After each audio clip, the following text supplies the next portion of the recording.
Я, шчыра кажучы, не ведала нават пра такія паралелі. Яна належыць не яму, яна належыць яго роду. Кажа дружына Ігару. Отракі Свінгельда прыадзеліся ў порты і зброяю, а мы на зі.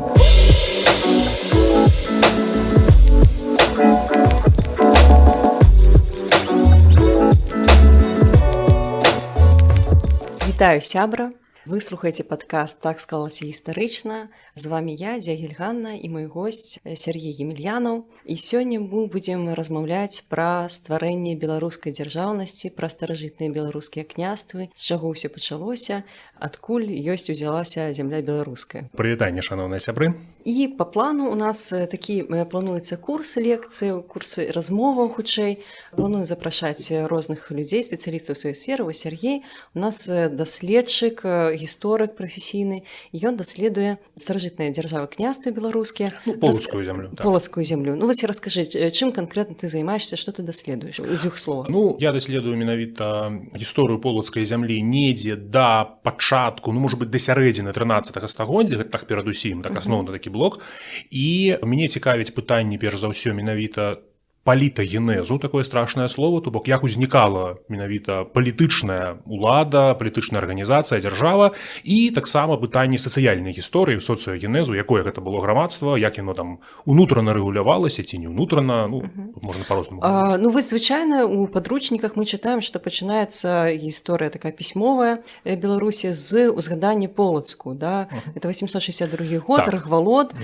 Не Рагвалод яшчэ. А яшчэ раней. Яшчэ там за стагоддзя Рагвалод. Да, першы упамінанне 862 год, Рагвалод. Канец 10 стагоддзя, так. Да. Гэта ўжо была дзяржава? Глядзі, калі верыць летапісу, а летапісу тут трэба верыць вельмі умоўна, таму што пісалася гэта ўсё на працягу недзе сярэдзіны другой паловы 11-го і пачатку 12-го стагоддзяў. Так, нашмат пазней, а падзеі 862 год, той самы умоўны, гэта канец, другая палова 9 стагоддзя. А даты прастаўляліся яшчэ пазней. І насамрэч датаванне мы не ведаем дакладна, это 100%. Яно умоўнае, канешне, але чым мне падабаецца гэта вось ранняя, так званая легенда пра запрашэнне Рурыка ці запрашэнне варагаў, якая пад гэтым годам ідзе, і менавіта ў межах гэтай легенды прыгадваецца Полацк. Чым мне яна падабаецца, яна вельмі добра раскрывае менавіта механізм дзяржаваўтварэння. Сучасныя навукоўцы, калі расказваюць пра тое, як узнікае дзяржава, па сутнасці расказваюць тое ж самае, але іншымі словамі. То бок гэты летапісец 11-го ці, можа быць, пачатку 12 стагоддзя парадаксальным чынам выклаў легенду, якая роўненька па змесце кладзецца ў тое, што, кажа сучасная навука. А які гэта механізм? Вось, давай тады на гэтым спынімся. Механізм наступны. У нас ёсць такое, можа быць, пашыранае ў грамадстве меркаванне на падставе школьных падручнікаў, што вось былі плямёны, у іх былі нейкія княжэнні, і з іх вырастаюць дзяржавы. Дык вось не. Яшчэ знакаміты польскі гісторык Генрых Лаўмянскі, гэта сярэдзіна 20 стагоддзя, ён пісаў у сваёй працы пачатку 30-х гадоў, студыя над пачаткамі спалічэнстве панства літоўскага, гэта пра пачатак Вялікага княства літоўскага, ён пісаў, што дзяржава ўзнікае не на родава-племянной аснове, а на руінах родава-племянной арганізацыі.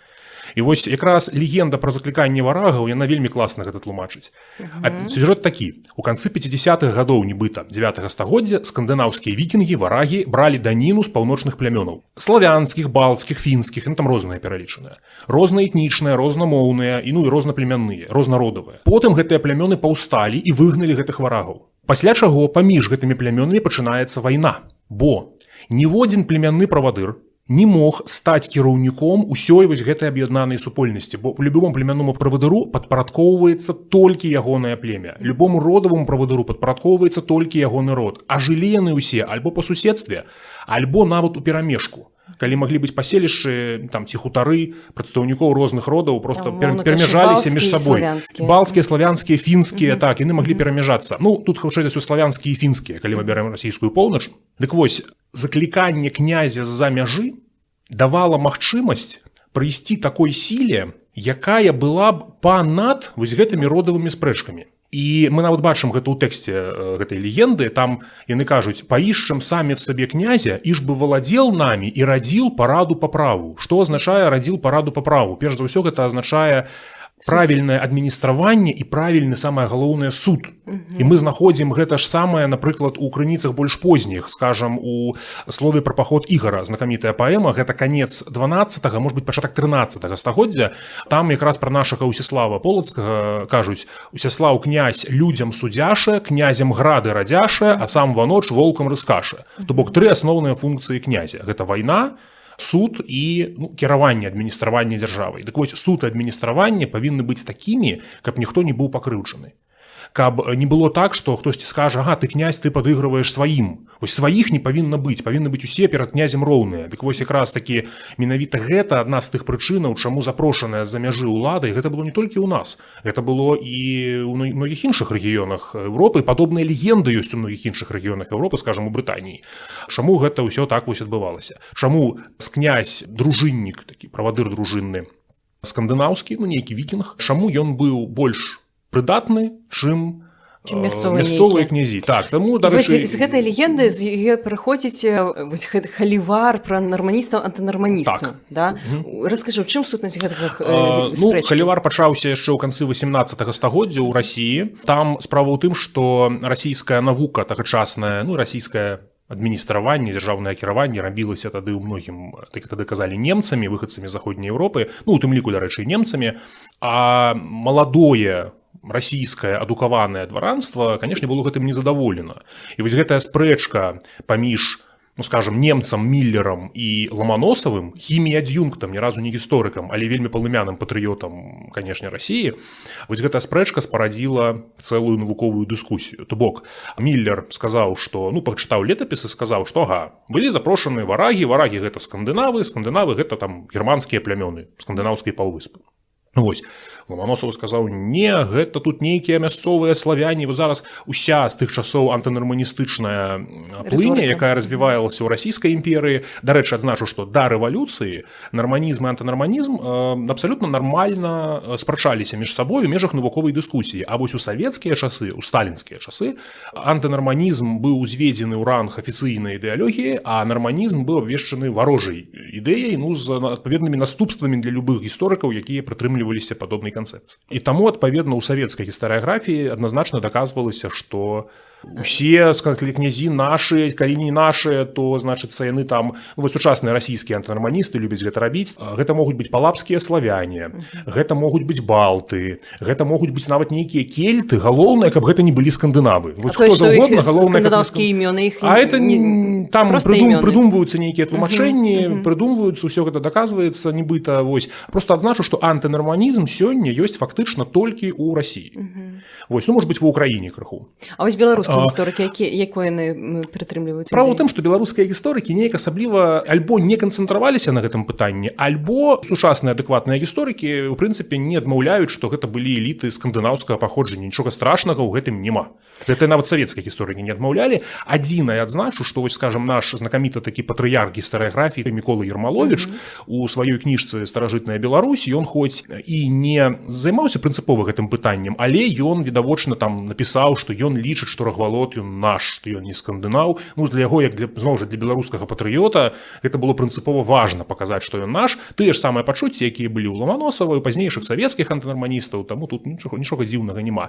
З пункту гледжання навуковага, паўтаруся, там і імёны скандынаўскія, і словы скандынаўскай мовы, назвы парогаў, якія прыводзіць візантыйскі імператар Канстанцін Барвова-народжаны, ён прыводзіць назвы парогаў днепроўскіх на 2 мовах: на славянскай і на рускай. Дык вось, калі мы глядзім назвы на славянскай мове, то яны абсалютна славянскія, і яны больш за тое тыя самыя, якія існавалі, пакуль існавалі гэтыя парогі. Зараз іх няма, іх там закрыла Днепрогэсам. А назвы па-руску яны на стараскандынаўскай мове. То бок, для Канстанціна Барвова-народжанага размаўляць па-руску, гэта размаўляць па-стараскандынаўску, бо само слова русы, дарэчы, не русічы ніякія, а русы альбо людзі рускія, ці рода рускага, вось гэта былі скандынавы, канешне, для яго часоў. То бок можна сказаць, што антынарманісты гэта перш за ўсё такое больше у двухкосі патрыятычнае накіраванне. Так, такое нават ура патрыятычнае скіраванне. Я маю нават такі цікавы зборнік у сваёй бібліятэцы спецыяльна калісьці купіў, расійскі антинарманізм. Там калі чытаць артыкулы, то там у адным зборніку пад адной вокладкай сабраныя абсалютна розныя версіі. Паўтаруся, што там і балты, і кельты, іх там толькі няма. Добра, што не іншапланетнікі. І аргументы прыводзяцца кшталту: Гітлер быў нарманістам, таму ўсе нарманісты гэта прыхільнікі Гітлера. Вось такога прыблізна кшталту. Так, логіка абсалютна жалезная, так.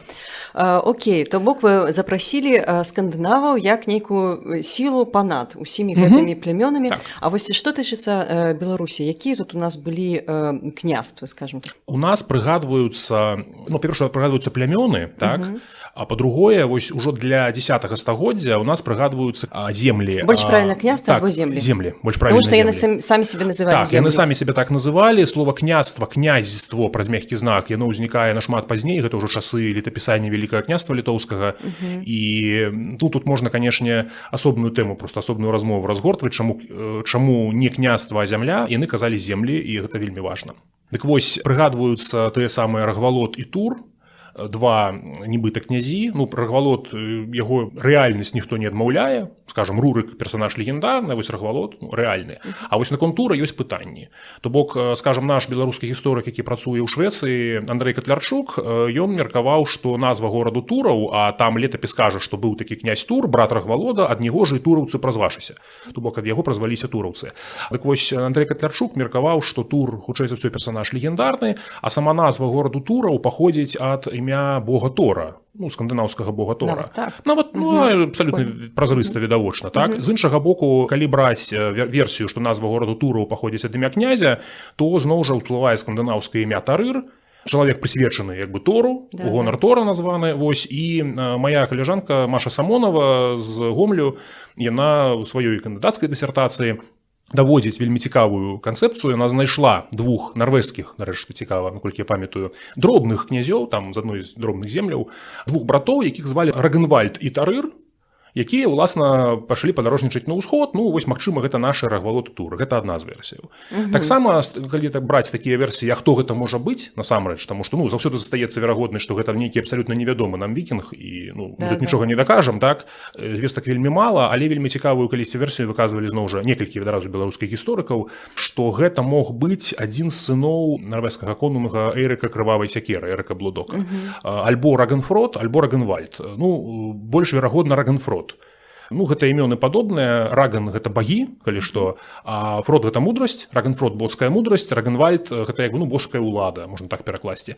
Дарэчы, тады вельмі лягічна, чаму гэты самы Рагенфрод, хутчэй за ўсё, назваў сваю дачку Рагенхільд, Рагнеда, бо ў нарвежскім княскім доме Рагнеда сустракаецца ў кожным пакаленні. Рагенхільд сустракаецца літаральна ў кожным пакаленні. Проста вось дзяўчынкі, якіх называюць Рагенхільд. Таму тут проста роўніка кладзецца гэта ўсё. Я, шчыра кажучы, не ведала нават пра такія паралелі. Гэта адна з такіх абсалютна гіпатэтычных, паўтаруся. То бок я не кажу, што гэта так, проста вельмі прыгожая. Прыгожая, але абсалютна гіпатэтычная. Супадзенне прыгожае. Так, супадзенне прыгожае, так. Да. Цікава. Добра. Такім чынам, вось у нас два цэнтры. Полацкая зямля і тураўская зямля. А як яны суадносіліся з Кіевам? Прынцыпова па-рознаму. Справа ў тым, што полацкая зямля у часы Рурыка Полацк быў адным з гарадоў, які яго запрашаў. Калі мы верым гэтай легендзе. Полацк уваходзіў гэта так званы паўночны кангламерат. А было некалькі гарадоў, якія да сябе запрашалі князёў. Якія запрасілі Рурыка, акурат. Вось гэта тая самая зона, якая калісьці выгнала варагаў, а потым запрасіла Рурыка. Тураў на поўдні, з Туравам там усё больш складана. Трэба проста разумець, што пасля Рурыка, умоўнага Рурыка, яго спадкаемцы пераносяць цэнтр сваёй улады ў Кіеў. Яны выганяюць з Кіева ці то скандынаваў, якія там сядзелі, ці то, можа быць, хазараў, вызваляюць суседнія плямёны ад падпарадкавання хазарскаму каганату, была такая калісьці дзяржава ў Паволжы, і самі абкладаюць гэтыя плямёны данінай. Дык вось, відаць, недзе ў гэтыя часы Полацк аддзяляецца. Чаму гэта адбылося і калі гэта адбылося, мы абсалютна не ведаем. Можна выказваць толькі нейкія гіпотэзы. Ну, самае відавочнае з іх, калі ўзнікае перанос цэнтру ўлады ў Кіеў, то па шляху з варах у грэкі Полацк і Новгарад робяцца аўтаматычна канкурэнтамі, таму што яны стаялі на розных адгалінаваннях гэтага шляху, і таму, адпаведна, для полацкіх князёў была больш важная сувязь з Кіевам напрамую, а там Новгарад ім хутчэй лепей, каб ён там заняпаў, напрыклад. І наадварот, для Новгарада была больш важная сувязь. Ну, власна сувязь... кажучы, гэта адна з прычынаў нападзення Уладзіміра на Полацк, альбо не? Ну, зноў жа, так гэта ці не так, гэта абсалютна гіпатэтычна. Нам яны нічога пра гэта не расказалі наўпрост. Ну, власна кажучы, у нас не так шмат пісьмовых крыніц пра гэту гісторыю. Вельмі мала пісьмовых крыніцаў, то бок гэта повесть временных лет, у нас яе так часам перакладаюць як повесть пра мінулых гадоў. Ну, правільней перакласці як аповесць пра апошнія часы, відаць, перад канцом свету маецца на ўвазе. Таксама ёсць некаторыя скандынаўскія крыніцы і некаторыя крыніцы, ну, вельмі, праўда, слаба, скажем так, інфарматыўныя крыніцы, скажем, грэцкага, візантыйскага паходжання. Вось некаторыя нямецкія крыніцы, плацінамоўныя, вось заходнееўрапейскія хронікі таксама расказваюць пра гэтыя падзеі. Так вось, што тычыцца тураўскай зямлі, то горад Тураў, ён хоць і прыгадваецца ў канцы 10-га стагоддзя сувязі з гісторыяй Рагвалода, але фігураваць у палітыцы ён пачынае ўжо ў 11 стагоддзі. Некалькі тураўскіх князёў там былі даволі актыўнымі. Дык вось, у адрозненне ад Полацка, горад Тураў ніколі не быў самастойным. Ён заўсёды быў часткай, па сутнасці, уладанняў вось гэтых самых кіеўскіх рурыкавічаў, ён заўсёды да іх прымыкаў. Вельмі часта там сядзелі сыны кіеўскага князя, часта старэйшыя сыны. Былі выпадкі, калі яны рабіліся потым князямі кіеўскімі, але што б там ні казаў, ну, знакаміты ў свой час беларускі археолог Лысенка, які капаў якраз тураўскую зямлю, даследаваў тураўскую зямлю, усяму вельмі хацелася даказаць самабытнасць і самастойнасць тураўскай зямлі. Не магу з гэтым пагадзіцца, ніякіх прычынаў меркаваць, што тураўскія князі былі адасобленыя ад Кіева, так як полацкія, якія мелі сваю дынастыю. Вось проста як мінімум сваю дынастыю. Ну, толькі калі ў 12 стагоддзі, калі ўжо нават тады не было. То бок, тое, што гэтыя землі між сабой драбяцца нейкім чынам, уладанні рурыкавічоў, яны ўсё роўна былі ўладаннямі рурыкавічаў. Гэта быў адзін княскі род, адна дынастыя, у іх была адна ўнутраная палітыка, у іх былі адны інтарэсы, адна барацьба. Ну, можа быць, выключэннем тут з'яўляецца Уладзіміра Суздальскі князь Андрэй Багалюбскі, як пісаў хтосьці з расійскіх гісторыкаў, першы велікарос, які выходзіць на гістарычную арэну. Ён вельмі дэманстратыўна зрабіў у свой час, ён захапіў, спаліў Кіеў і сышоў. Ён не стаў кіеўскім князем, яму было нецікава ўжо быць кіеўскім князем. А так, у прынцыпе, вось Тураў гэта абсалютна ў арбіце таго, што адбываецца ўнутры ўладанняў рурыкавічаў. З іншага боку, у нас сядзела дынастыя Рагвалодавічаў ці Ізяславічаў, іх называюць па-рознаму, і гэтая дынастыя была абсалютна асобнай. Яна ўспрымалася як асобная, і летапіс кіеўскі 12-га стагоддзя, ён піша, расказваючы гісторыю Рагнеды, ён потым там летапісец піша такую вельмі паказальную фразу: «Атоле, ну, з тых часоў, атоле же меч вздымаюць рагваложы внуцы проціву Яраслаўлем внукам». То бок, з тых часоў уздымаюць меч унукі Рагвалода супраць унукаў, ну, Яраслава Мудрага, Яраслава Уладзіміровича, сына Уладзіміра Святога. Вось, полацкая зямля вельмі прынцыпова гэтай пазіцыі трымалася. Полацкія грамады не цярпелі на сваім стале нікога, акрамя прадстаўнікоў сваёй княскай галіны. Выпадкі, калі саджалі кіеўскія князі сваіх стаўленікаў, яны былі, але гэта цягнулася год-два і выганялі. На стале гэта значыць на княскай пасадзе, стол, княскі стол, так? І таксама з іншага боку, мы гэта бачым відавочна абсалютна па летапісах, ніколі полацкія князі не прэтэндавалі ні на якія землі, якія належалі рурыкавічам. Адзіны ёсць выпадак, калі полацкі князь сеў у Кіеве, гэта выпадак Усіслава Брачыславіча, самага вядомага полацкага князя, відаць, так? Але ён сеў у Кіеве ў якіх абставінах? Ён сядзеў у Кіеве ў турме, захоплены ў палон. У Кіеве здарыўся першы вядомы нам Майдан. Выгналі князя Ізяслава Яраславіча і вырубілі з пораба гэтага самага Усіслава і пасадзілі яго сваім князем. Я не думаю, што гэты Усіслав, які сядзеў у турме, калі яго высеклі з пораба, што ён асабліва мог там сказаць «не» у тых умовах. То бок яго проста абвесцілі князем, пасадзілі князем, тым больш там ішла вайна, і трэба было арганізоўваць абарону, значыцца, ад качэўнікаў, якія напалі на кіеўскую зямлю. Власна кажучы, чаму паўстанне было? Таму што не адбіліся, так, таму што князь не адбіўся ад качэўнікаў і там, ну, не задаволіў патрабаванні граждан. Мне сувязі з гэтым пытанне. То бок, князь, калі ён нейкім чынам не выконаў сваёй функцыі, яго маглі Не тое, што маглі, а змяшчалі, прытым даволі хутка, і тут важна разумець адну рэч, пра якую зноў жа ў нас звычайна забываюцца, калі ўяўляюць сабе старажытнасць, лічыцца, што вось быў князь, у яго была там дружына і нейкі народ бегаў. Ён рабіў, што хацеў. Так, ён рабіў, што хацеў. Насамрэч, у чыстым выглядзе на тэрыторыі ўсёй усходняй Еўропы, якую мы называем старажытнай Руссю, яны, дарэчы, так яе не называлі. У іх разуменні Русь – гэта спалучэнне трох земляў – кіеўскай, чарнігаўскай і пераяслаўскай. Вось гэта ў сукупнасці ёсць руская зямля. Гэта такія цэнтральныя землі дынастыі Рурыкавічоў. Дык вось князь па-рознаму суадносіўся з іншымі сіламі ў розных рэгіёнах вось гэтай усходняй Еўропы. А менавіта на поўдні, на тэрыторыі сучаснай Украіны было такое парытэтнае становішча паміж трыма асноўнымі сіламі. Гэта князь, гэта земскае баярства, мясцовая знаць. Заўважу, земскае баярства – гэта не дружыннікі, а гэта менавіта мясцовыя знатныя людзі, у якіх былі свае дружыны, якія служылі князю. І гэта веча, то бок гэта сход свабодных людзей, свабодных землеўласнікаў, відаць, сельскіх ці гарадскіх, нават і сельскіх і гарадскіх разам, прытым сход узброеных людзей. То бок гэтыя людзі, мы гэта ведаем па крыніцах, яны ж неслі ваенную павіннасць. І яны валодалі зброяй і ўмелі ёй распараджацца. Дык вось, на поўдні быў парытэт гэтых трох сілаў. Далей на паўночным усходзе, на тэрыторыі, умоўна, сучаснай Расіі, складваецца сітуацыя дамінавання князя. Это гісторыя Андрэя Багалюбскага, я думаю, што тут варта яе проста як-небудзь, можа быць, асобна яе разабраць. Это вельмі цікавы асобны кейс.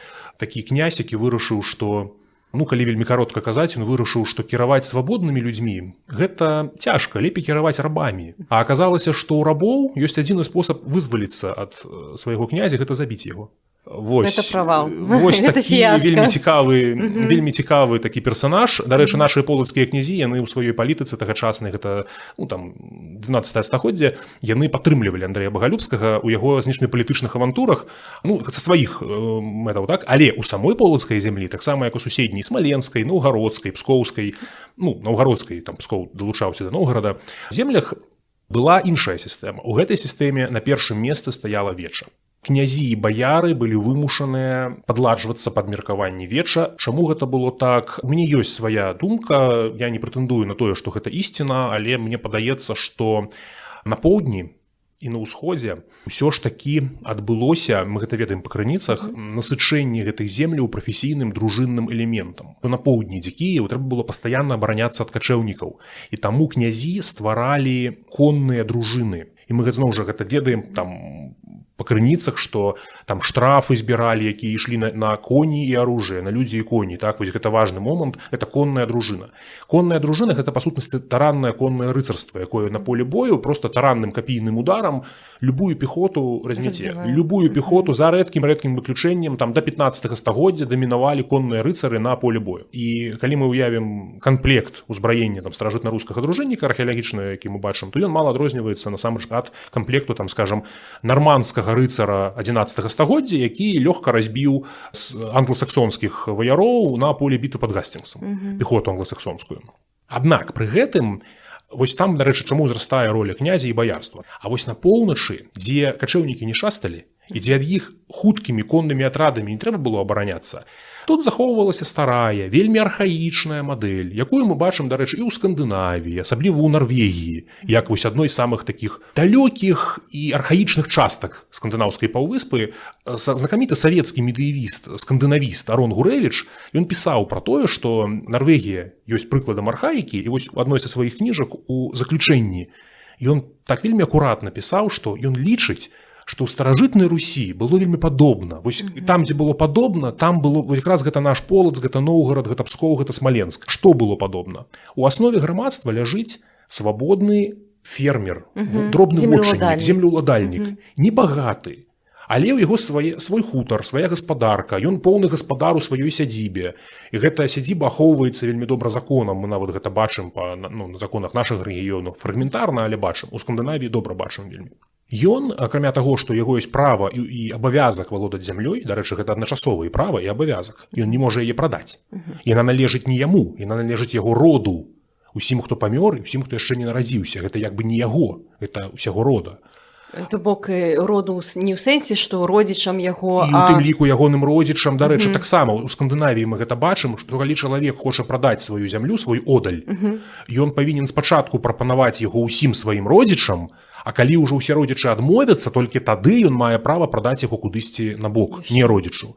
Таксама гэта, дарэчы, ахоўвалася, гэта права вялікага гарызантальнага роду. Так? Але вось і вертыкальны род таксама, одаль гэта як бы тое, што належыць, ці вотчына, гэта тое, што належыць і продкам, і нашчадкам. І за гэта права-абавязак чалавек нёс яшчэ два такія ж правы абавязкі. Гэта права-абавязак ваеннай службы. Калі вайна, ты павінен удзельнічаць у абароне калектыўнай. І гэта права-абавязак палітычнага ўдзелу ў народным сходзе.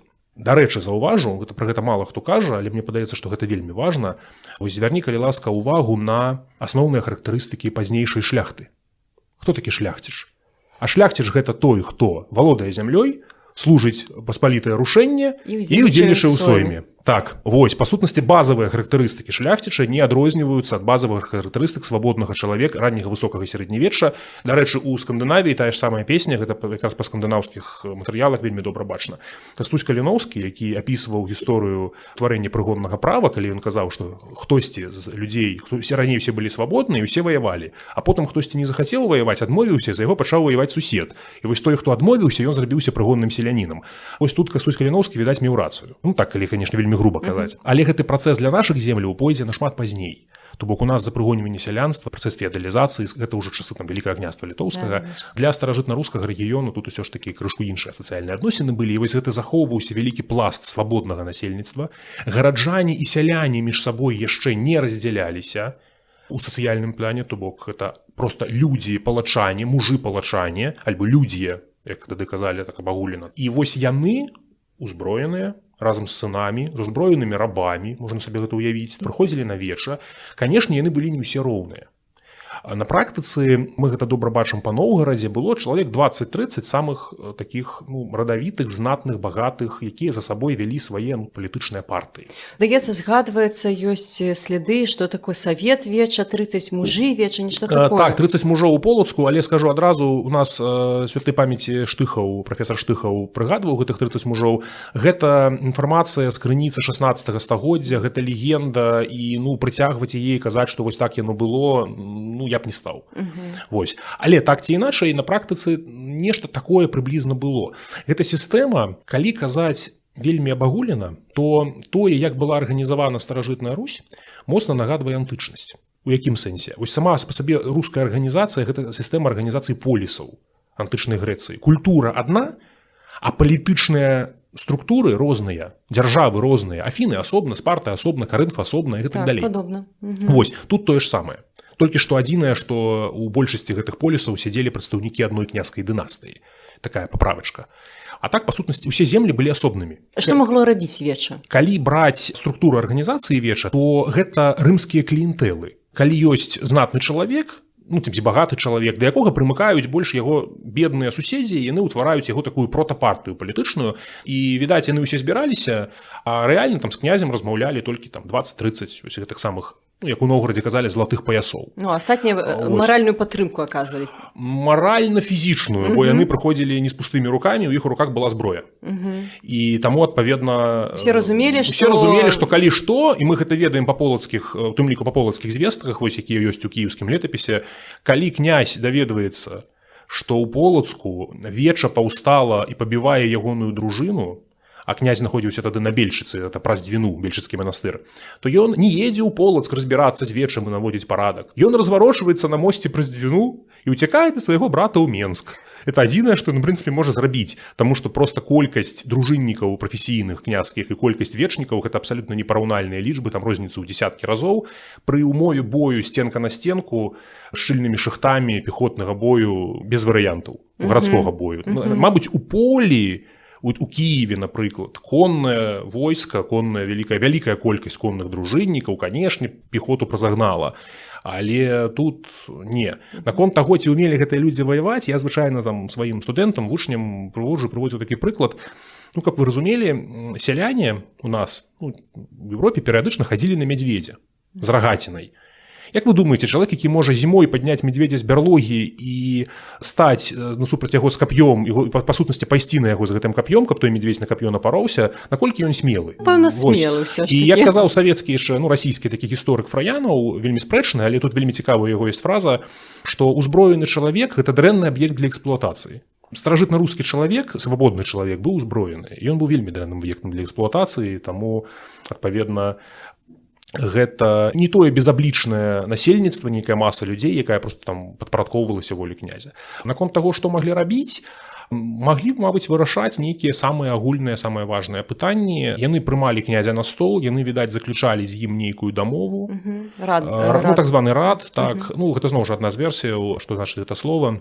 Яны збіраліся ж не толькі для таго, каб вырашыць нейкія пытанні. Разумееш, гэта збор такі, дзе заключаліся шлюбныя дамовы, гандлёвыя пагадненні, нейкія рашэнні, там, магчыма, куплі-продажы зямлі, калі гэта ўжо стала можна. Вось проста сітуацыя, калі вялікая маса людзей, якія разам не жывуць пастаянна, яны могуць сабрацца, павырашаць нейкія свае... То бок гэта маглі быць не толькі дзяржаўныя пытанні, але і асабістыя нейкія. Асабліва гэта ў Скандынавіі, дзе там хутары вельмі разнесеныя па рэгіёну, і таму для іх збор на рэгулярным тынгу, народным сходзе, быў проста фактычна адзінай магчымасцю вырашыць вось такія грамадскія пытанні. Прытым вельмі важны аспект, што калі нават судовыя спрэчкі там вырашаліся, там жа і князь быў, ён жа мог суд вяршыць, так?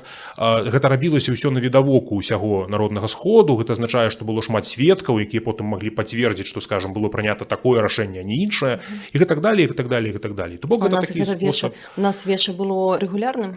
Мы не ведаем. Яно, мне падаецца, што наколькі прынамсі ёсць манаграфія на гэты конт аднаго даследчыка, і веча, хутчэй за ўсё, было іррэгулярным. Можа быць, яно магло і рэгулярным, але сабраць іррэгулярнае веча, вось, калі штосьці раптам здараецца, то без праблемаў. Вось, сучасныя даследаванні паказваюць, што словаўжыванне ў летапісах такіх тэрмінаў, як веча, савет, калісьці ў савецкія часы меркавалі, што было веча асобна, савет асобна. Не, гэта сінонімы. То бок савет пры князю? Не. Было веча, яно ж савет. Дарэчы, тое ж самае пры князю, напрыклад, магло быць веча. Веча – гэта слова, якое паходзіць ад стараславянскага вецію, вешчаць і прамаўляць. Любая рада князя са сваімі там бліжэйшымі, нават сваімі дружыннікамі, гэта магло быць названа словам веча. І мы такія прыклады ведаем. З іншага боку, збор вялікіх людзей мог быць названы словам савет. З'езды князёў звычайна называюць словам снем, адсюль, дарэчы, сойм потым, так? Снемшыся, сабраўшыся разам. Але, ў прынцыпе, я думаю, што калі добра пашукаць, я так зараз, можа быць, год не прыгадаю, я думаю, што можна дзе-небудзь там у новгародскім летапісанні знайсці слова, можа быць, нават снем для веча. Мятеж. Таксама такі ж сход. Сабраўся мятеж вялік. І вырашылі нешта. Князя, напрыклад, выгналі. Це абсалютна сінанімічныя паняцці, якія нават у пэўным сэнсе адвольна ўжываюць, гуляюць проста па тэкстах. Таксама, дарэчы, як у скандынаўскіх тэкстах вельмі адвольна ўжываюцца паняцці фюлькі, ланд, земля. Так? У нашых гэта для пазначэння дзяржавы, то бок рікі, гэта як бы ад князя, княжэнне ці княства, фюлькі гэта ад слова народ, тэрыторыя, дзе жыве нейкае племя, і ланд – гэта земля. Так вось, у нашых тэкстах наадварот, у нас вельмі розныя назвы для вось гэтых народных сходаў, але, між іншым, для палітычнай арганізацыі толькі адно слово – земля. А веча у нас было ў Полацку, у Смаленску было веча, у Тураве было веча. Веча было ў любым горадзе. Што такое горад? Дзе быў князь, альбо... Горад – гэта цэнтр зямлі. Вось, калі ёсць нейкая палітычная адзінка пад назвай зямля, то там будзе веча у горадзе. Але акрамя гораду у складзе зямлі былі яшчэ гарады другараднага значэння, так званыя прыгарады. Мы сёння называем прыгарадам там бліжэйшае наваколле гораду, так, і яны называлі прыгарадам гарады другараднага значэння.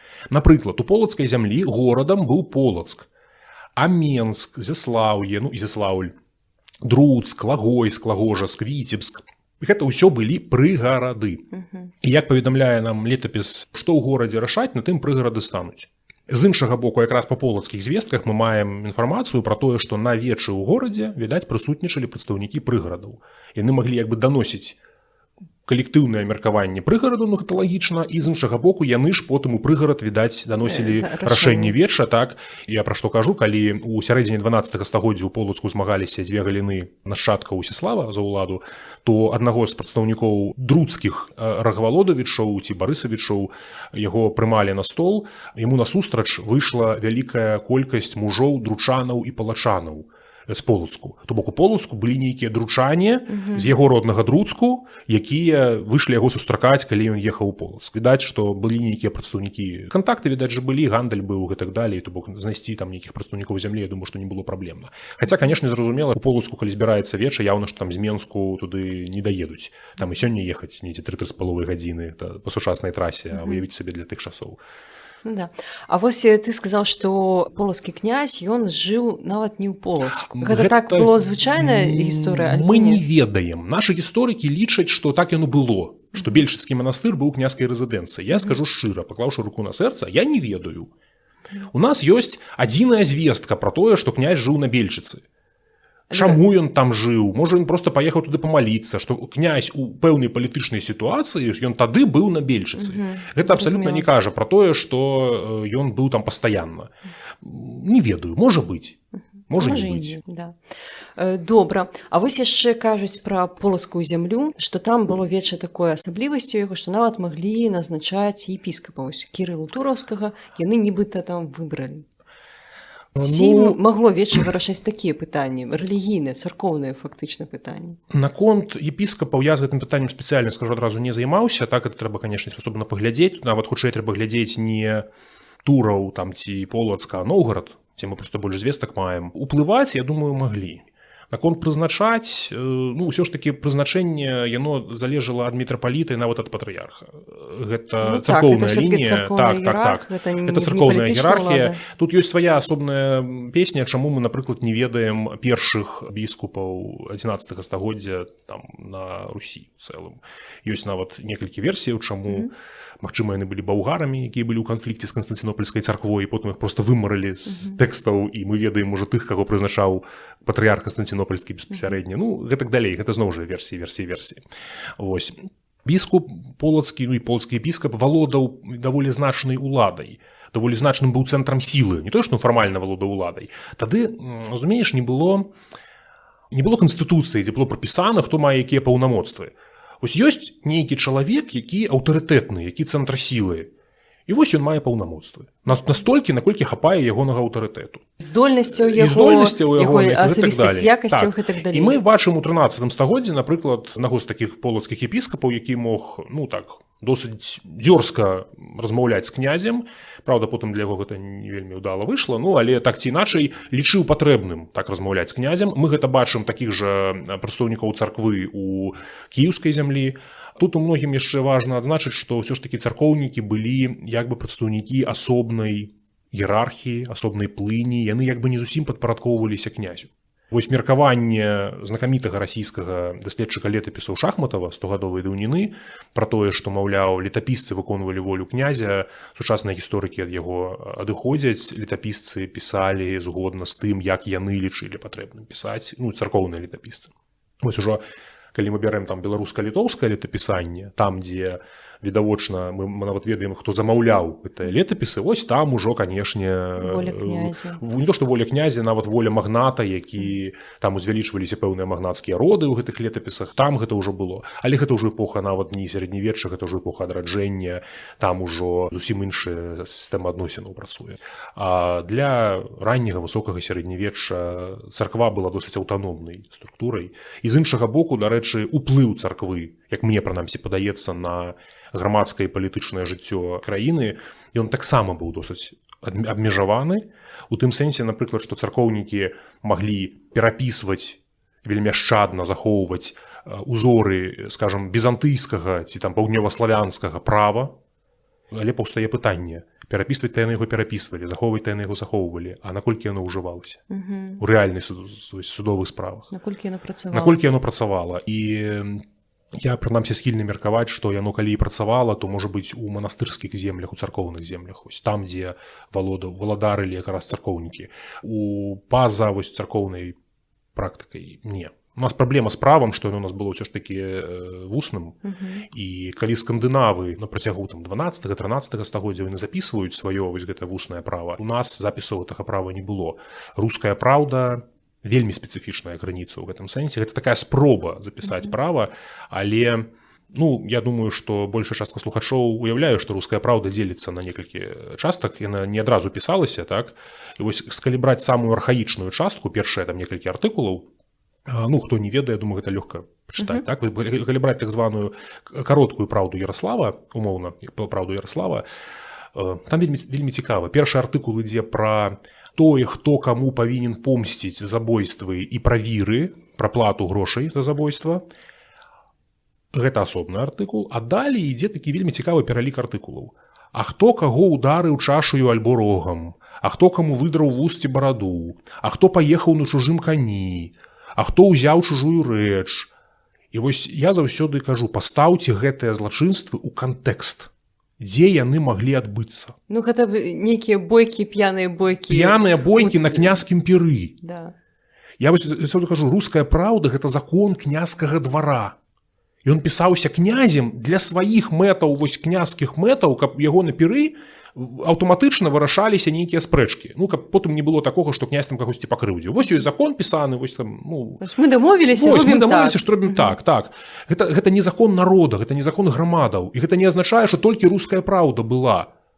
Два суседы-фермеры судзіліся за тое, чый сабака загрыз чыё парася, альбо чыя карова патаптала чый ураджай, яны судзіліся па іншым нейкім праве, якое да нас не дайшло. І вось вельмі характэрным з гэтай нагоды, чаму гэта закон князькі, мне падаецца, ёсць такое спалучэнне артыкулаў ужо ў позняй такой шырокай рэдакцыі рускай праўды, можаце мяне праверыць, калі што там усё гэта лёгка гугліцца ў інтэрнэце. У сучасным, калі браць сучасныя нумары артыкулаў, то нашы ўжо гісторыкі праставілі іх, калі не памыляюся, гэта будуць артыкулы 80 і 81 альбо 81-82. Вось можаце мне так у памяці праверыць. Ідуць два артыкулы пра спадчыну. А спадчына гэта вельмі важна. Гэта вельмі важна. Першы ідзе артыкул. Спадчына зямельная менавіта. Яна называецца словам, дзе вельмі важна правільна паставіць націск. Задніца. Тое, што застаецца за днямі чалавека. Калі чалавек памірае, дні яго скончваюцца, так, тое, што застаецца за яго днямі. А не азадак. Так, гэта задніца. Так. Першы артыкул пра задніцу смердаў. Смерды – гэта рабы, асаджаныя на зямлю. То калі вельмі каротка. Хто б там што не казаў, я выстрымаюся гэтай пазіцыі, тому што ёсць розныя погляды на гэта. То бок ідзе артыкул пра спадчыну асаджаных на зямлю рабоў, такіх калонаў своеасаблівых. Што калі памірае смерць, то задніца князю. Зразумела, бо князь валодае гэтай зямлёй, калі смерць памірае, у яго няма сыноў. Там апісваецца, што калі ў смерда ёсць дачка, то князь павінен гэтай дачцэ даць пэўны пасаг зямельны, каб яна выйшла замуж там і так далей. А калі дачка ўжо замужам, то не павінен даваць пасаг, то яна ўжо яго атрымала. Чаму задніца князю? Бо гэтая зямля ўжо так належыць князю. Смерць сядзіць не на сваёй зямлі. А далей наступны артыкул пра задніцу баяраў і людзей, то бок свабодных людзей. І там князю ўвогуле няма. Там апісваецца, каму якім сваякам пераходзіць сваякі, там дзеці ад першай жонкі, на што маюць права і так далей, і так далей. Там князь увогуле не фігуруе. Таму што гэта зямля, якая не належыць князю, князь не мае на яе права. Гэта зямля свабодных людзей. Дык вось, артыкул пра свабодных людзей ідзе пасля артыкулу пра рабоў. Відавочна, што для князя больш важным было апісаць, як у ягоных маёнтках павінна ўладкоўвацца зямельная спадчына яго вось гэтых самых смердаў, асаджаных на зямлю рабоў. А потым, як прыпіска да гэтай вось запісу пра смердаў, ідзе а задніцы баярстве і людстве. Хутчэй гэта пра тое, што вось на гэтую зямлю я маю права, а вось на гэту я не маю права. Але я рэгулюю, ладно, ўжо запішу там. Запішу, каб не забыліся. Так. Вось як прыпісачка ідзе. Таму я не схільны лічыць рускую праўду. Можа быць, мае калегі са мной не пагадзяцца, я абсалютна упэўнены нават у гэтым. Пішыце ў каментах. Вось, пішыце ў каментах, але я не лічу рускую праўду законам усеагульным. Это хутчэй закон княскага двара, княскіх маёнткаў, княскіх уладанняў. Вось тое, што мы назіраем у рускай праўдзе, тыя ўзаемаадносіны, гэта вельмі вузкаспецыяльны закон. Але тым не менш, гэта першая спроба нейкай кадыфікацыі, нейкага запісу в прынцыпе законаў, збору законаў. Таму што натуральна, што хутчэй за ўсё у нас у кожнай зямлі сваё права, сваё нейкае звычайнае права. І ў часы ВКЛ мы гэта добра бачым, калі вялікія князі літоўскія землям даюць прывілеі, дзе прапісваюць старыны не рушыць, навіны не ўводзіць, і там прыгадваецца, што іх ёсць нейкія свае звычаі, сваё права вуснае. І мы тут такія не адзіныя. То бок, калі мы бярэм тую ж Скандынавію, тую ж Ісландыю, напрыклад, там былі нават такія званыя годзі, тыя, хто прамаўляюць закон, вот збіраецца тынг, выходзіць такі той, хто ведае закон, становіцца на камень і пачынае перад пачаткам тынгу усім зачытваць па памяці закон. Это яго задача помніць закон на памяць. Вось, ну, мы не ведаем, ці было ў нас нешта падобнае, але закон, відаць, быў менавіта вось такі вусны, традыцыйны, не запісаны, ці калі запісаны, то проста да нас ён не дайшоў. І нашы гісторыкі беларускага дзяржавы і права, там той же Юхо, напрыклад, калі разбіралі і судзебнік Казіміра, это 15 стагоддзе, і прывілеі вялікіх князёў літоўскіх, і статуты Великае княства літоўскага, это ўжо 16 стагоддзе, яны пісалі і пішуць, што адной з крыніцаў гэтых усіх дакументаў з'яўляецца мясцовае звычаёвае права, да гэтага не запісанае. Чаму гэтага права не павінна было існаваць у даволі складаных, ужо даволі вялікіх па колькасці ўдзельнікаў грамадствах старажытнарускіх часоў? Я не ўяўляю сабе, чаму яго там не павінна было быць. Ну, там абсалютна арганічна павінна было існаваць. Натуральна, так. Да. А вось яшчэ я хацела прагаварыць такую рэч. Вось у нас быў князь, у нас была яго дружына. Хто такія яго дружыннікі? Гэта хто? А вось, гэта таксама цікавая тэма. Зноў жа, дружына – гэта вельмі архаічная, відаць, структура. Мы бачым гэты механізм сам па сабе, так, нават у сучасных некаторых, ну, так званых прымітыўных народаў на ўзроўні яшчэ дадзяржаўным. Калі для вядзення вайны, па-першае, абіраецца мужчына, паляўнічы, здольны ваяр, які можа весці племянное апалчэнне ці родавае апалчэнне на вайну. Гэта не абавязкова, гэта родавы правадыр. Родавы правадыр можа быць альбо старым, альбо занадта маладым, ці хворым, ці яшчэ якімсьці. Родавы правадыр вызначаецца паводле яго паходжання. Гэта старэйшы мужчына старэйшага роду нашага племені. Это можа быць любы чалавек. Ну, любы па фізічных здольнасцях. А вось князь – гэта ваенны правадыр, такі war chief, так? Warlord. Вось ён павінен быць такім, ну, такі круты мэн, добры са зброяй, смелы, які, уявіце сабе, што ён асабіста ішоў у бой. Для нашых еўрапейскіх уладароў гэта было абавязкам нават каралёў, ужо там вельмі познія часы. У першых радах ісці. Не то, што нават у першых радах, нават калі яны ўжо не хадзілі ў першых радах, той жа Ягайла пад Грунвальдам, ён там аднаго ці двух рыцараў нямецкіх з каня збіў. Прынцыпова гэта было важна, каб хаця б сімвалічна кароль паўдзельнічаў у баі. А для ранняга сярэднявечча, ну, самы такі прыгожы мой любімы прыклад, калі быў забіты драўлянамі князь Ігар, то яго сын стаў князем, а сыну яго было вельмі мала гадоў. Сына яго звалі Святаслаў, калі што. Так вось, жонка Ігара Вольга, як казала калісьці рэклама, з агнём і мечом пашла на драўлян. Так? Яна взяла з сабой Святаслава. Яна, калі войскі сустрэліся, пашахтаваліся да бою, то Святаслава на кані вывелі, ён сам не мог яшчэ выехаць, яго вывелі перад шэрагамі кіеўскіх дружыннікаў. Ён кінуў у бок ворага суліцу, і там летапіс кажа, што ён быў дзецка, ну, малы яшчэ зусім дзіцё. Суліца гэтае кап'ё метальнае, такое лёгкае, яно праляцела паміж вушамі каня і упала на зямлю. Адразу ж, просто ляснулася тут жа пад нагамі каня ў зямлю. Пасля чаго два старэйшыя дружыннікі сказалі, Асмунд і Свенгельд, гэта скандынаўскія дружыннікі, вікінгі, яны сказалі, князь ужо пачаў, працягнем дружына за князем. І яны весела ідуць у бой. Хаця б сімвалічна князь павінен быў вось пачаць бой. Вось. Дык вось гэта быў такі першапачаткова, такі, ну, гэта ўжо часы, калі князь ужо мог быць, Святаслаў робіцца князем, таму што яго бацька быў князь, гэта ўжо іншае. А ў раннія часы князь абіраўся, яго сын не абавязкова мог стаць князем, і вось ён меў максімальную ўладу, калі ішла вайна. Калі мір, ён проста звычайны чалавек. І, канешне, князі хацелі, каб пастаянна былі войны, гэта іх цікавіла. І другі момант, калі вайны не было, князю таксама не вельмі хацелася займацца сельскай гаспадаркай, напрыклад. Ён паступова аддаляўся ад грамады, ён гуртаваў вакол сябе маладых хлапцоў, якія яшчэ не аддзяліліся ад сваіх бацькоў, не панеселі на асобныя гаспадаркі і не сталі паўнавартаснымі мужамі. Это былі отракі. А хто такія отракі? Нават славянскае слова отрак вельмі цікава гэта паказвае. От гэта прыстаўка, якая азначае адмену, не. А рок слова корань лёгка расшыфроўваецца, слова стараславянскай аркаці, старажытнарускай аркаці, то бок размаўляць. Той, хто не мае права размаўляць, дзе? На вечы, на народным сходзе. Той, хто яшчэ не аддзяліўся ад бацькі, але ўжо можа трымаць у руках зброю.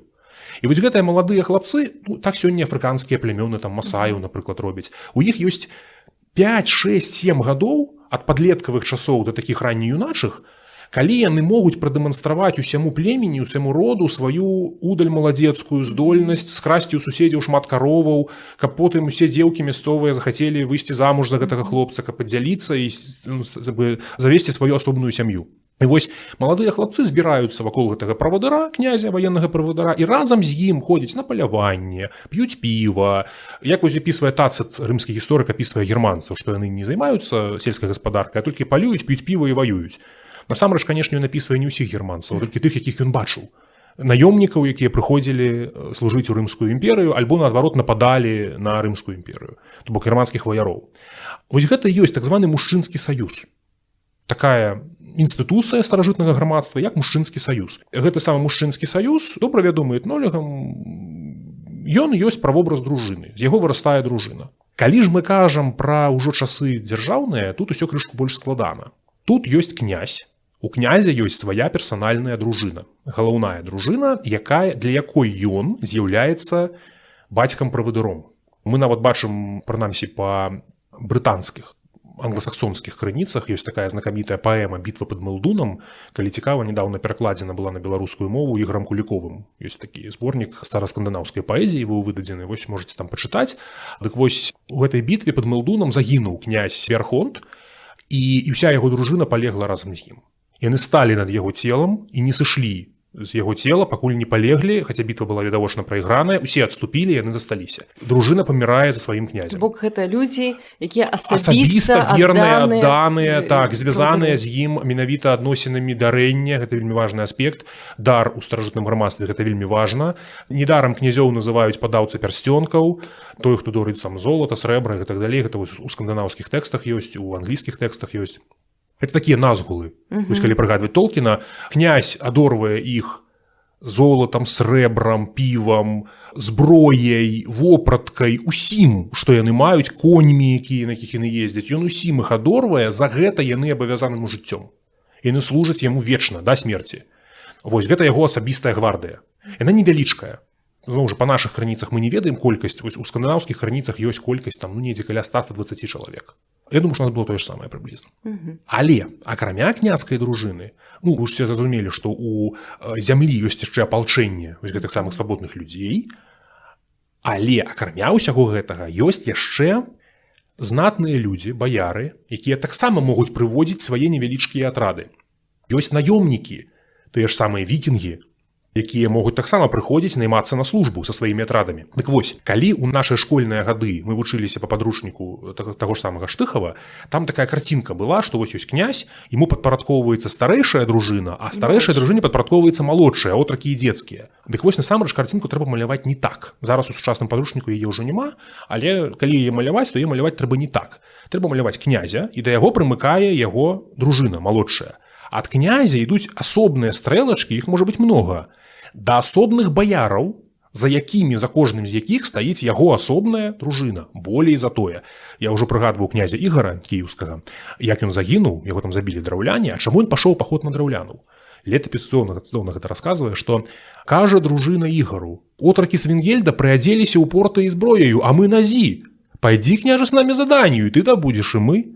Да. Вось, то бок, магло быць так, што персанальныя дружыннікі якога-небудзь баярына альбо наёмніка на службе князя маглі выклікаць зайздрасць у дружыннікаў самога князя. Дружыннікі князя павінны быць самыя там самай лепшай зброяй, самымі лепшымі коньмі і гэтак далей, і таму вось такія выпадкі таксама маглі здарацца. Таму сістэма такая павуцінка. Уявіце сабе такую павуцінку разгалінаваную, так, дзе ёсць князь са сваёй дружынай, а яму на ўмовах пэўных дамоваў падпарадкоўваюцца і баяры яго зямлі, і наёмнікі, вось наёмныя дружыны. Тут варта зразумець, што дружына гэта такая баявая адзінка, аналаг сучаснага ўзводу альбо роты. А вось ужо асобная рота, яна служыла як адзінка ўжо там больш высокім уладам. Тое ж самае, дарэчы, было і ў пазнейшыя часы. Быў, напрыклад, ротмістр, які збіраў сваю роту гусарскую, там, напрыклад, ці казацкую, ці яшчэ якую, і ён служыў каралю, там, ці гетману, бо трымаў калісьці мандат на збор вось гэтай роты. Так, князь, дружына, гэта асабіста адданыя яму людзі. А якім чынам яшчэ князь кіраваў дзяржавай? У нас ёсць такі пасаднік, тысяцкі, сівун і Ну так, мы ведаем назвы, мы ведаем назвы некалькіх службовых асобаў. Ёсць вялікія пытанні, хто яны. Таксама, дарэчы, ёсць вялікія пытанні пра катэгорыі дружыннікаў. Мы ведаем некалькі катэгорый дружыннікаў. Я вельмі паасцярогся увогуле расстаўляць нейкія акцэнты тут. То бок была калісьці ў расійскай гістарыяграфіі такая юрыдычная школа, да якой належаў, напрыклад, наш знакаміты гісторык Тэрфан Донар-Запольскі, беларускі гісторык. Эта школа была моцная ў Санкт-Петербурзе і ў Кіеве. Донар-Запольскі акурат з Кіева. Ну, беларус, але вучыўся ў Кіеве, працаваў у Кіеве. Дык вось, юрыдычная школа імкнулася ўсё гэта старажытнае права зразумець літаральна. І проста распісаць прыгожую схемку, вось як, хто за што адказваў, так. Хутчэй за ўсё, што тут яны памыляліся. Настолькі літаральна там не было. Наконт назваў гэтых пасадаў, ну, назвы-то яны фіксуюцца, а вось хто яны, адкуль яны, як яны выбіраліся. Пасаднік, відавочна, нават сама назва. Пасаднік указвае на гарадскі пасад. І пасаднікі яны так выбіраліся, відаць, народам, так? Тысяцкі, ну, прынята лічыць, што 1000 гэта апалчэнне, гэта нешта кшталту будучага харунжага павятовага, можа быць. Вось, ну, ну так, пішуцца звычайна ў падручніках, што Тысяцкі гэта той, хто кіраваў гарадскім апалчэннем, а ў мірныя часы адміністратыўныя функцыі. Ну, вось. Далей, цівуны, ну, мы ведаем, што цівун неправду судзіць. Цівун гэта, відаць, нейкі князькі намеснік. Дарэчы, мы бачым прыклады, калі князь, якраз полацкай зямлі, калі князь мог дасылаць сваіх отракаў для вырашэння пэўных праблемных пытанняў. Таксама князь мог нейкім знатным людзям, ці іншым князям, ці баярам, ну, в залежнасці ад таго, наколькі гэта разгалінаваная структура, даваць у кіраванне пэўныя тэрыторыі, ну, так званае кармленне. Зразумейце такую рэч, это вельмі важна для эпохі сярэднявечча, гэта эпоха, калі было вельмі мала грошай. І таму, адпаведна, збор падаткаў, ён жа быў натуральным прадуктам, так? А натуральны прадукт ён мае як мінімум такую асаблівасць, як псавацца. І немагчыма было цэнтралізавана сабраць у сталіцу, у горад увесь прадукт, а потым за гэты прадукт утрымліваць войска. Як бы зараз мы бюджэту там пералічваем безнаяўныя рахункі зарплату, так? Вось, таму армія, вся гэта дружына, яна распускалася па зямлі, па асобных гарадах, па асобных апорных пунктах важных, напрыклад, па волаках, дзе збіраліся з купцоў там нейкія грошы, так па пагостах, куды звозілася даніна. І вось там гэтыя прадстаўнікі князя кіравалі. Зноў жа, паўтаруся, паралелі са Скандынавіяй абсалютна відавочныя. У Скандынавіі проста мы больш маем звестак, таму там былі так званыя арманы, сюсламаны каралеўскія, якія сядзелі ў каралеўскіх дварах. І вось я асабіста не бачу прынцыповай розніцы паміж нарвежскім так званым каралеўскім дваром, куды звозілася даніна той ці іншай мясцовасці, і пагостам, якія ставіла княгіня Вольга, напрыклад, як кажа летапісная легенда, куды таксама звозілася даніна жыхарамі той ці іншай мясцовасці. Даць, это адна і тая структура. То бок, можна сказаць, што на той момант, на той час вось не было такіх жорсткіх структур адміністратыўных, былі нейкія людзі, і функцыі якіх маглі, ў прынцыпе, змяняцца ў залежнасці ад абставін і ад асабістых якасцяў. Так, я мяркую, прынамсі, што так. То бок, я зноў жа думаю, што не ўсе са мной пагадзяцца. Я дапускаю, што тут павінны быць і могуць быць спрэчкі, але я мяркую, што так, для такіх архаічных грамадстваў, ну, не было там настолькі жорстка замацаваных функцый, прапісаных у нейкім пісаным праве і так далей. Так мы такіх функцыяў не знаходзім, божа ты мой, і ў рэальным справаводстве там эпохі Великое княства Літоўскай, Рэчы Паспалітай. Так это 16, 17, 18 стагоддзя. А што казаць пра там 11 ці 12? Дзякуй за размову. Наступны раз мы паговорым пра больш правовую сістэму, пра тое, як так атрымалася, чым рэгулявалася вся гэта гісторыя. І дзякую ўсім за ўвагу. Падпісвайце, калі ласка, на наш Інстаграм, так склалася гістарычна. І калі ёсць пытанні, а яны павінны быць, пішыце каменты, пішыце рэакцыі. Будзем вам вельмі удзячныя. Да пабачэння. Дзякую за запрашэнне, да пабачэння.